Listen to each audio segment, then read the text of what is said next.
Did you know Marco Polo brought pasta to Europe from Asia? Marco Polo was born in 1254 in Venice, Italy. His father was a merchant and traveled all over the world. Marco never met his father until he was 15 years old. Marco was trained to be a merchant like his father. He learned to read, write, and study math. He also learned about forging money and trading goods. Marco Polo's exploration took him from Italy to China. He traveled with his father on his overland journey to Asia. First they rode camels to Persia, then they traveled through Afghanistan and Central Asia. They stopped for a year in the mountains because Marco became sick and needed time to get well.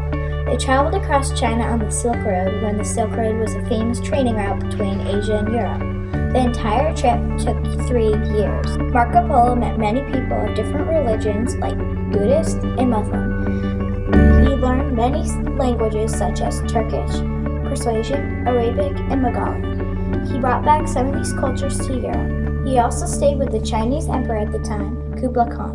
Marco Polo is famous in history because he brought Asian culture to Europe and also brought European goods to Asia.